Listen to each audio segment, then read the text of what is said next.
Ladies and gentlemen, welcome to 6 Things That We Learned from Wrexham Afc 0, Bradford City 1. If you do go on to enjoy today's video, please make sure to drop a like on there for me. If you could try to 80 likes on today's video, that'd be massively appreciated. Subscribe if you're new as well. We're now on the road to 8,000 subscribers, so please make sure you are subscribed. If you haven't already, with that post notification bell on, it's free to do so, and it does massively help out. Get your thoughts in as well down in the comment section down below on the 6 things that we do go on to discuss in today's video. I am once again joined by Korban for this week, and we'll start out then with box number 1, and it's a green box for Sam Walker. Now, he's been someone who I've been quite critical of so far since he has come in from Charlton Athletic, obviously on a free transfer in January, replacing Harry Lewis, but yesterday was by far and away his best performance in a Bradford City shirt. I think he's the first goalkeeper to have kept a clean sheet at Wrexham's ground in over 50 matches, which is an incredible achievement, and he more than deserved it. He made some really impressive saves in that first half.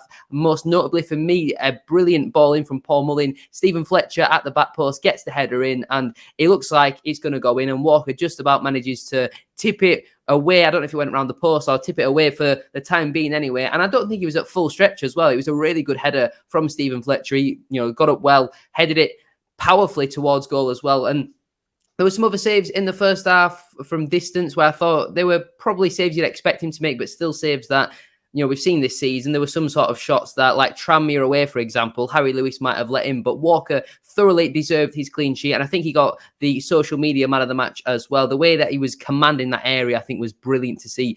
Obviously, Wrexham, they're a big physical side. They're going to hurl balls into the box, whether that be long throws, free kicks, corners, and some of their deliveries are really good. Tozer's long throws are not only go very far, but they're flat as well. So they're basically like a corner as well. James McLean and Elliot Lee both putting in some really good set piece into the box, and Walker was either coming to claim them, he was punching them, but getting good distances on his punches. And I feel like that's what we need to see more of at Sam Walker. There was never really a time as well where I thought Wrexham played a ball in behind and Walker should be coming out and claiming it. I think that is his biggest downfall at this moment in time, is that he seems to be quite glued to his goal line. He was quite quick as well in trying to play us forward on the counter attack. He wouldn't just kind of like catch the ball and fall to the floor and be happy to accept the point. He wanted us to go and score. And I don't know if that was an instruction from the sidelines, but he's obviously got to then go and put practice into play. And I feel like Sam Walker had a really good game yesterday for me. So that's why he gets a green box. He's first in a Bradford City shirt, and hopefully many more to come, because yesterday he showed why we've brought him in, and he needs to play like consistently, keeping these clean sheets, but commanding that area, making some really good saves. And we start with a green box for Sam Walker. Yep, commanded the box really well, took the pressure off the back line, like you say, some big saves, and was very key in our solid defensive back line against Wrexham. Like you say, dealt with a lot of their aerial balls into the box, and maybe previously in the last 5 games that he's had, maybe he didn't quite command his box as well, because it maybe sharpness played into that, not playing a lot, obviously, in the last 6 months or so at Charlton. So, won the games, and he's getting more accustomed back to life as a goalkeeper. He's only had 10 saves to make at City. 5 of them was yesterday. So I think it's been tough to understand what he's like as a goalkeeper so far, and judging by saves. I think a couple of goals he could have done better with, but definitely in the last couple of games, obviously 3 clean sheets in a row. 2 of them have come with him in goal. So obviously that's helping his confidence, and hopefully, like you say, he can keep that going and get some momentum with it. I did have my doubt over not him, but the signing of the profile of not Jamie Walker, Sam Walker as a goalkeeper, 32. You've got rid of Lewis, who's middle aged, but when I think about it now, you've got the whole of next season, which it's got to be a big year for us, and is a good enough keeper to be challenging at the top end of League Two, and hopefully, and looks to be an improvement on Harry Lewis, because he ain't doing well at Carlisle, and the 6 months he had at City this season, I thought he looked shaky, and he looked like he had a lot of mistakes in him. So to cash in on him, and to get in a keeper like a Walker, with a couple of young keepers coming through, it don't look the worst business at the minute. But very solid performance from Walker, and hopefully can continue it into Tuesday night. Yeah, I definitely agree with that. We know that obviously being a League Two club, we're going to have to sell to bring in. And I feel like obviously Harry Lewis, we got a decent theme for, I think we still could have got more for him, but to bring Walker in, obviously, on a free transfer, they're very different styles of goalkeepers. Lewis, very agile, meant to be a goalkeeper who's good with his feet, whereas Sam Walker is a bit more of a traditional goalkeeper, a bit more old-fashioned, and I feel like he had a really, really good performance yesterday, probably my man of the match as well. We'll move on then to box number 2, and a slight dampener on yesterday's performance. We're going with a red box for Harry Chapman. I feel like that was probably one of, if not his worst Bradford City performances. He was really, really poor. I can't remember in the game if at all he made a successful pass, a successful dribble, take on. He had a really, really poor performance for me, and he just struggled. Obviously, Wrexham are a big physical side, and I think he was up against Owen O'Connell, and he was just trying to, as soon as the ball was going towards Chapman, O'Connell was trying to just put a little bit on him, put a little bit of pressure and physicality on him, and Chapman buckled under that pressure, unfortunately. We know that our winger-type players, like your Adors, your Chapman's, never really going to challenge for headers and all that sort of stuff, and you can understand to a certain degree, but sometimes he was just completely watching it. He didn't even try and jump and maybe even put the defender off, which Clark Ador is quite good at doing. Chapman had a really, really poor performance. His end product was not there. His build-up play wasn't there either. He was trying to do a lot of fancy flicks and tricks, and it wasn't working. And I feel like with how defensive we knew we were going to have to play it in that game, we needed our forward players, that being Cook, Kavanagh and Chapman, to hold the ball up more and create chances and have that real end product. And unfortunately, Harry Chapman just failed to provide that at all. Like I say, he left Halliday exposed defensively at times as well. And I know in a 3-4-3, the wingers don't necessarily need to get back as much, but Halliday up against McLean and Elliot Lee was going over there and trying to create overloads. I feel like Chapman could have dropped back a little bit more and tried to help out. I thought his work rate was poor, and on the ball, it was a really, really poor performance. We know in League Two, these sort of positions on the pitch, like your wingers, they're not going to be 10 out of 10s every week. They are going to have their bad games, but unfortunately, Harry Chapman did have a bad game yesterday, and it needs to be highlighted.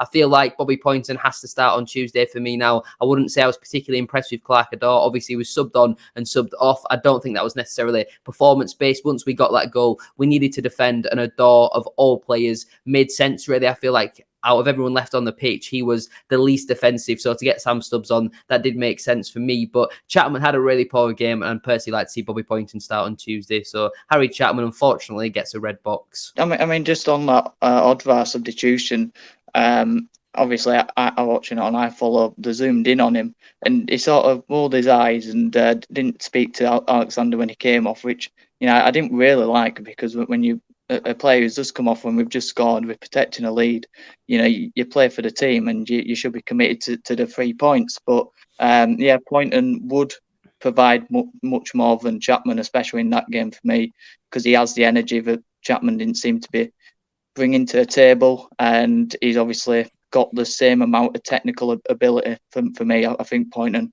technically is good enough to be starting, but the reason why I'm not so protective of Poynton so much, get him in the team, he has to be starting like a lot of the fan base, and I completely understand it. He's one of our own and he's an exciting player. It's his breakthrough year. It's important we don't rush him in, and it's important that we do protect him as a club and don't just expose him to big games like Wrexham away and, week in, week out football in League Two, which is a very physical, demanding league. If he does keep getting these games, then he can be tired. Injuries can start coming.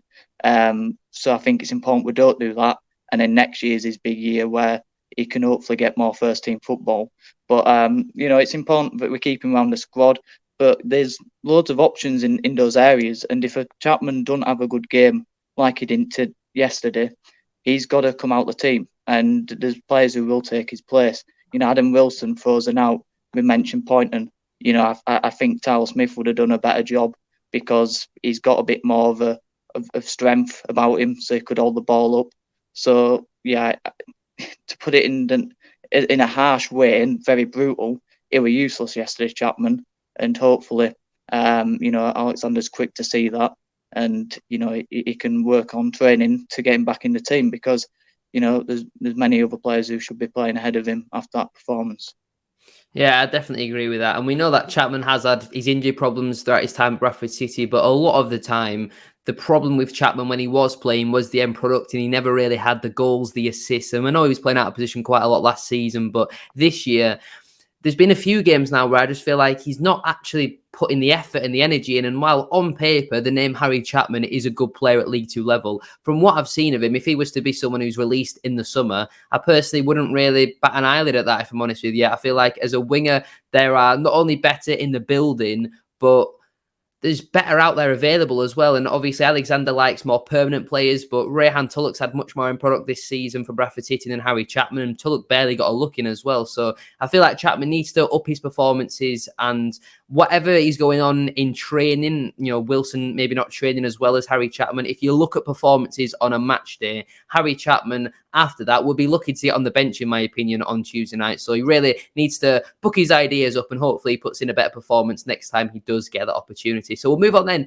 to box number 3. It's a green box for Andy Cook. Now, obviously, there were 2 massive moments in the game. Andy Cook sees his penalty saved, and Andy Cook comes up with a last-minute winner. And the reason why it's a green box, the mentality to go again from Andy Cook was incredible yesterday. To miss what is such a massive pressure penalty, well, not necessarily miss, to see your penalty saved. Now, it was a really poor penalty, and that is the 3rd penalty that he has missed so far this season. I think he's taken 4, I believe, and he's missed 3 of them. So obviously, he got a little bit lucky with the one against Crawley, where the keeper ended up throwing it into his own goal. But Cook, from the penalty spot, has been disappointing this season, and it's because every goalkeeper knows which way he's going to go. He's going to try and go across body. He's going to try and blast it in the corner. And when you scuff it like what he did yesterday, I mean, it nearly deceived the keeper, because it actually went straight down the middle. And I don't know if that was what he was trying to do, sorry, but it didn't work. Obviously, their keeper comes up with a save, but the mentality to go again, and I think Alexander touched on it in his post-match interview. Not I want to score, it's I need to score. That attitude when McDonald battles so well to win that ball back, and that is something that's gone slightly under the radar from me, from what I've seen on social media. The way McDonald just does not give up on that. He gets the toe.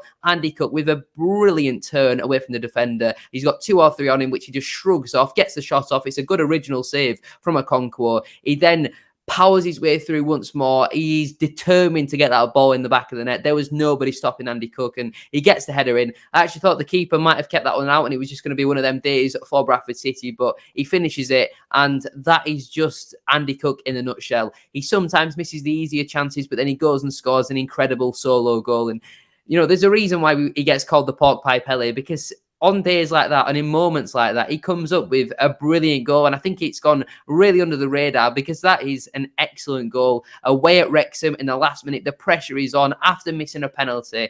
Outstanding from Andy Cook yesterday. And it wasn't just that, his overall hold-up play I thought was quite good when he had, some big physical players right behind him, and he wasn't really getting much support from Kavanagh and Chapman. I thought his link-up play at times was quite nice. He created a few half chances for us as well. And Andy Cook absolutely deserves his green box for yesterday, and he thoroughly deserves his goal as well. I was really delighted, obviously, when he nodded that one in the back of the net. Yeah, I haven't stopped watching it. I haven't been able to escape watching it from my Twitter timeline, but also, I've watched it about 100 times, I think, to be honest with you. But do you think he should be on penalties then? Obviously, you've said he's missed it 3 this season, and I was looking at his record earlier. I think he's missed 8 he's missed 8, scored 10 penalties in his career. Do you think that's something we should look at in the future? Yeah, his record from the spot, like you said, isn't particularly great. I think last season he scored every penalty. I wouldn't be against someone like a Jake Young maybe stepping up next time. I feel like even someone like a Smallwood who can handle that pressure. Smallwood does everything every time. Will just run up and blast it and try and kick it as hard as he can. I wouldn't really think there'd be much technique really to Smallwood's apart from hitting it as hard as you can. I wouldn't be against keeping Cook on penalties, but for me personally, I think I would be looking to change that now. You look at his record this season, missing 3 out of 4 isn't good enough. He could actually be on 17 goals this season already. And you look at 17 goals by February, they'd be some really, really good numbers, but unfortunately he has been unable to convert. He is still on 14, which is obviously still a really, really good return. But yeah, I think I would be looking at maybe changing the penalty taker now. Yeah, 14 goals this season for Cook is still a good return, because when he got his 3-year deal, I was thinking if he can get anywhere near 15, I'd be quite happy with that for the next couple of seasons, because obviously he won't going to be the same player well last season. And yet this season, yesterday, he's still converting chances from absolutely nothing. And we are still relying on Andy Cook. And he hasn't had anywhere near the half chances that he's been able to create last season. So I think he's the type of player, probably like Hansen now, that we look back on, second all-time goal scorer. With Cook, he'll definitely get somewhere near that. 65 goals is it now, 150 games. He's going to be in and around there. And when he leaves City, he's going to be a player who's remembered, and he probably will go down as a legend, mainly for what he did last season. So he'll definitely be a player you appreciate later on.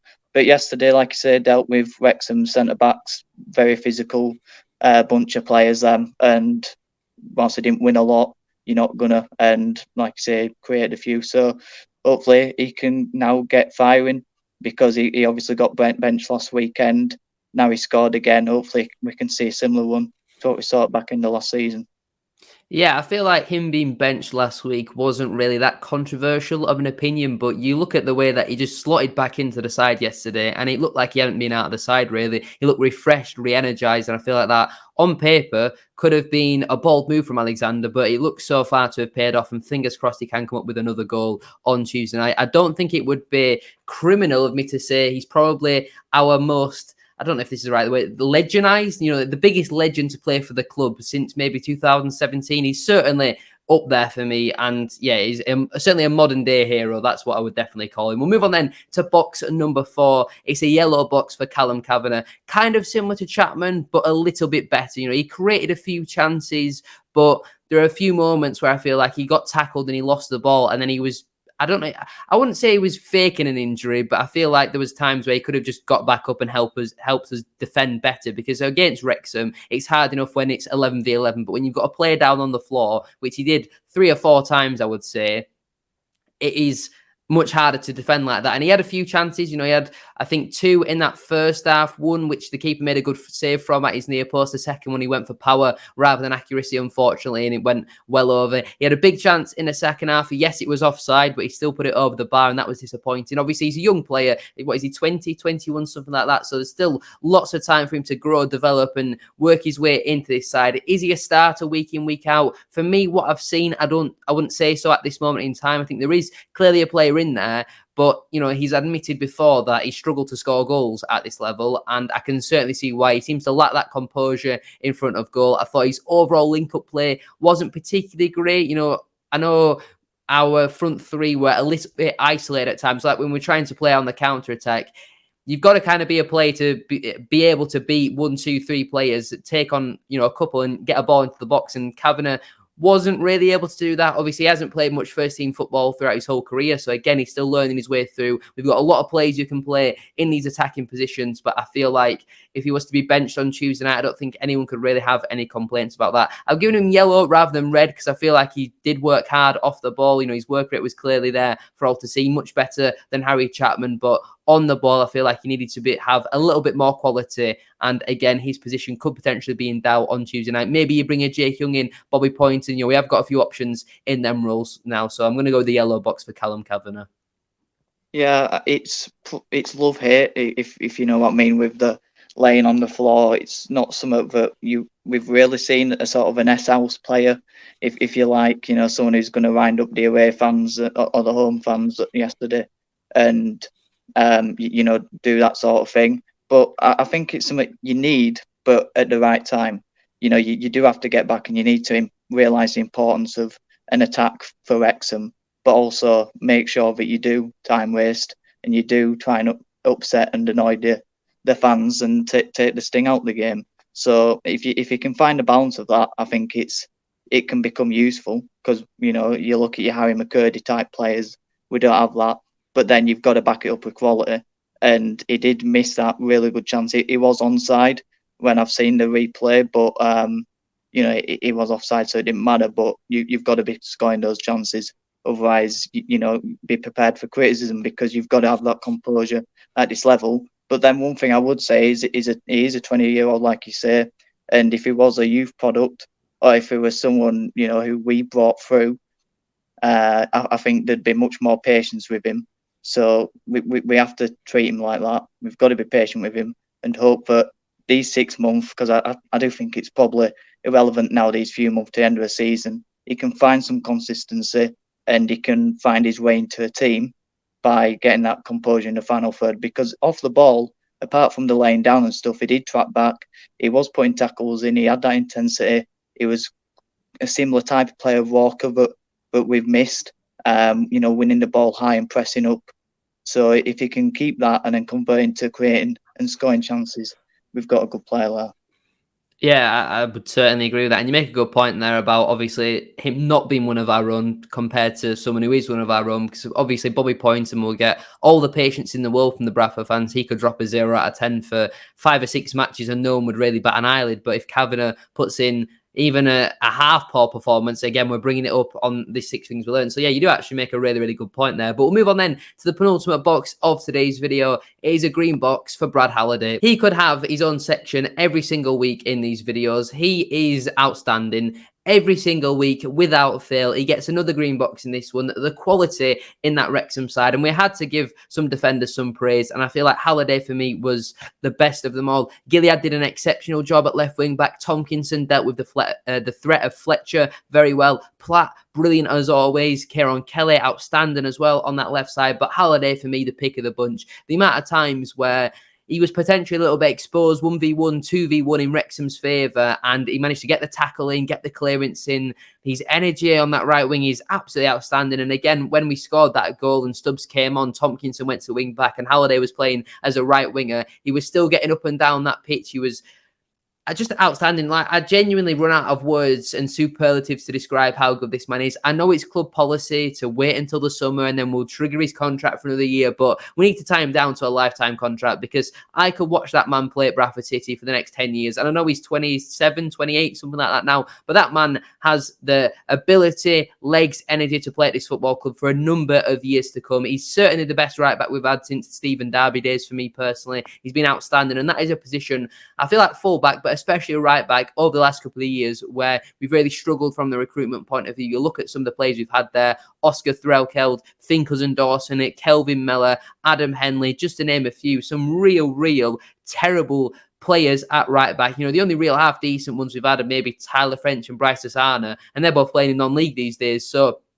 Brad Halliday, for me, every time he has a good game, which is pretty much every week, he needs to get the credit for that because he's absolutely outstanding. It's great to see him getting more and more recognition this season as well. But the way he dealt with James McLean's threat from open play, I thought was absolutely incredible yesterday and thoroughly deserves a green box once more. The man is outstanding. Yeah, I'd echo all of that, to be honest with you. But, like you say, I'm lost for words to describe him as well because, we talk about him every week. And, everyone talks about him, but I actually think recently he's gone under the radar for me. I think I've probably not appreciated him enough because I've been trying to focus on other players, thinking, of more different things to talk about because Halliday's just always there, always doing his job. He's just reliable. He's consistent. But he goes beyond that because I think that in itself's underrated, calling someone like a Brad Halliday just reliable and consistent. Because, like you say, dealt with everything down that side with not a lot of support sometimes. We're talking James McLean, championship standard player for most of his career now, probably dipped off a bit, but still a quality player at this level.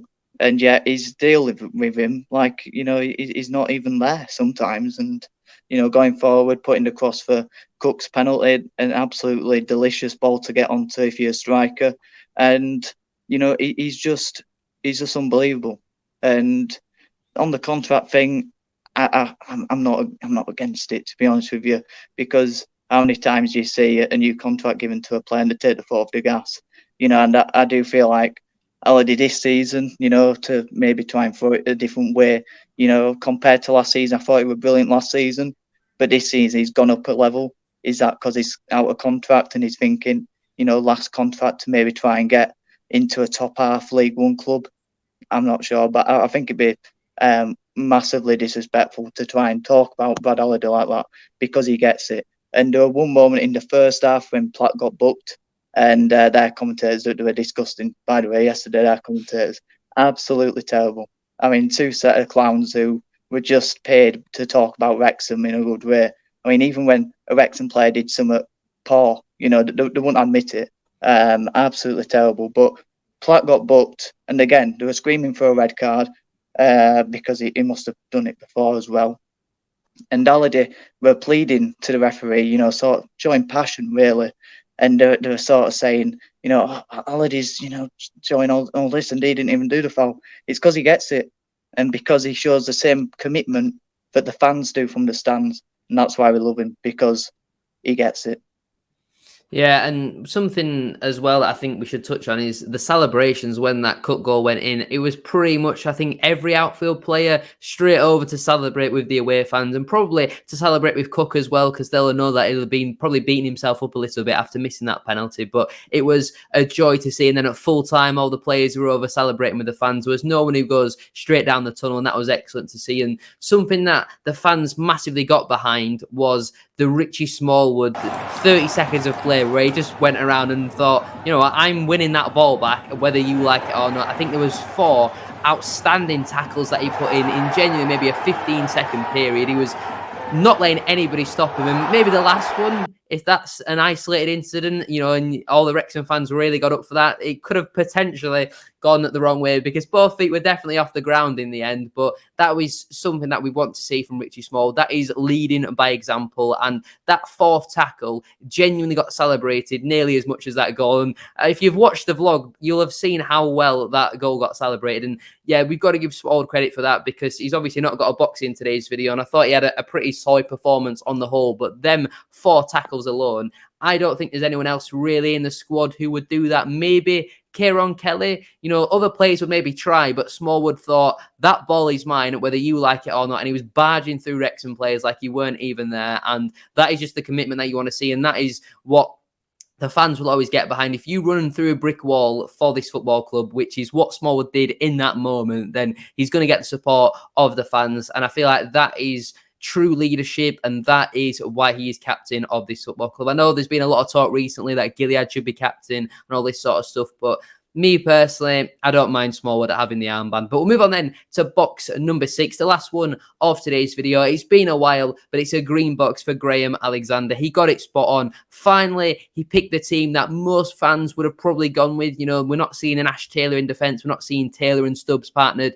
in defence. We're not seeing Liam Ridehalgh in the squad. We're not seeing Clark Adore start. And surprise, surprise, we've come away with the 3 points. I feel like around that January period, Alexander is picking players who we all know aren't good enough to be playing week in, week out if you want to win these big matches. He picked probably what was the best team available. Obviously, we've got some big players missing for this game. The likes of Tyreek Wright, Jamie Walker, Alex Patterson. That is some serious firepower not available for selection. And Graham Alexander got it spot on. He got the tactics spot on. And maybe some managers would have been a little bit hesitant to sub off Clark Adore. Obviously, subbed on. We spoke about it earlier on in today's video. Subbed on and then subbed off. And I feel like if that's me personally, that situation, I completely understand that from Alexander. He doesn't even need to come over and explain something to me. Clark Adore, he's a bit of an interesting character because he always seems to do everything. I don't know if lazy is the right way, but like he doesn't really care too much. He tries to go with a very nonchalant style, and we've spoke about that a few times this season, and it's kind of been